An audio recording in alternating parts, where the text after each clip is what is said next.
Bonjour, bienvenue dans ce nouvel épisode du podcast. On va à la rencontre de brasseurs et d'acteurs de la filière brassicole en France et à l'étranger. J'ai profité du Saint-Malo Craft Beer Expo pour partager avec vous mes découvertes. On se retrouve ensuite sur le stand des Deux Amants, une bien belle brasserie, et du coup je suis avec le brasseur.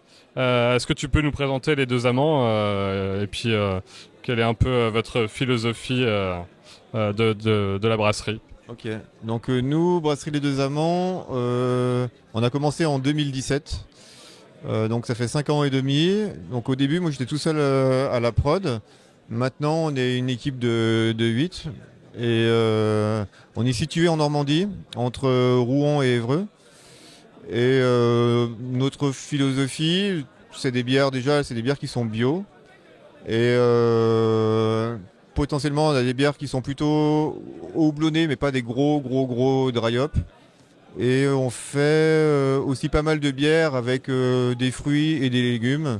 Donc voilà, comme ici, on a notre bière à la framboise poivron. Voilà. Du coup, ça, c'est des fruits et légumes qui viennent que vous essayez de sourcer localement, ou comme vous êtes en bio, c'est facile de sourcer ça localement, ou comment ça se passe? On essaie de sourcer localement, mais par exemple, juste un exemple pour la bière au concombre. Nous, chez nous, donc on a beaucoup de maraîchers et tout ça. Les concombres vont sortir l'année passée, ils sont sortis, c'était fin août, début septembre. Donc une bière blanche désaltérante et tout ça, donc c'est vraiment trop tard. Donc on peut pas prendre les concombres chez eux. Après, au niveau de tout ce qui est framboise et poivron, on essaye de prendre au plus près. Notamment, on a à 10 km de la brasserie, on a une personne qui cultive de la framboise et tout ça, quoi.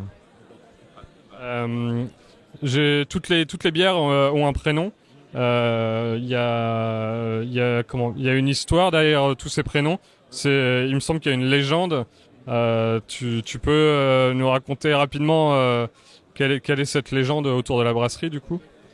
Donc la brasserie Les Deux Amants, c'est par rapport à la légende des Deux Amants. On a juste en face de la brasserie, on a une colline, c'est la colline des Deux Amants avec un château tout en haut. Et la légende, c'est qu'il y a le roi Robert qui a une fille Mathilde et un prétendant amoureux qui s'appelle Raoul. Mathilde est amoureuse de Raoul, mais il y a Robert qui veut pas qu'ils s'unissent. Robert donc dit à Raoul de pouvoir prendre Mathilde sur ses épaules pour pouvoir l'amener tout en haut de la colline, et que s'il y arrive, il pourrait avoir la main de sa fille.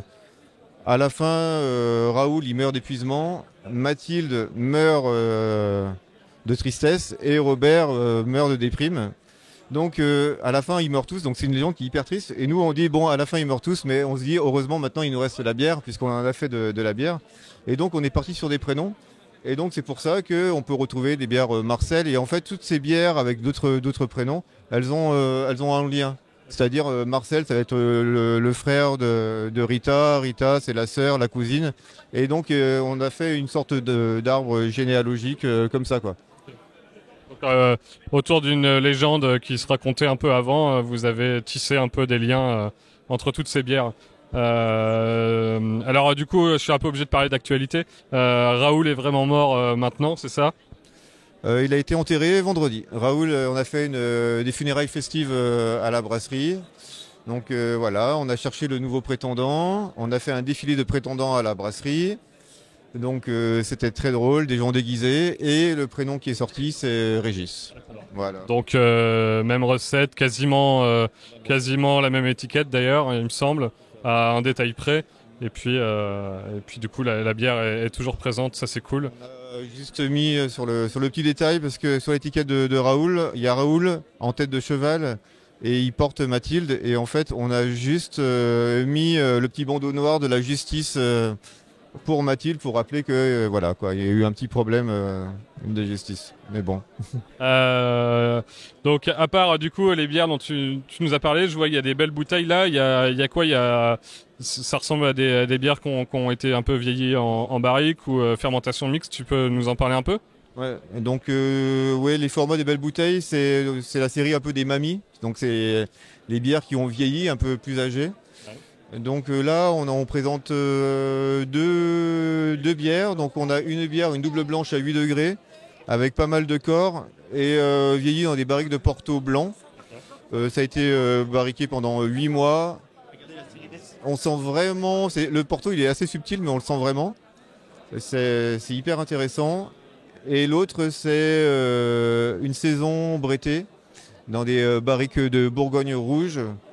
Et là, on a le côté très farmhouse, très rustique des brettes, et suivi du côté très vineux, quoi. C'est très intéressant. Ouais. Ça marche. Du coup, on peut déguster tout ça. Il y a une taproom à la brasserie. Vous faites des événements régulièrement ou c'est ouvert tout le temps ou ça se passe comment? La brasserie, elle est ouverte tout le temps au public pour les ventes.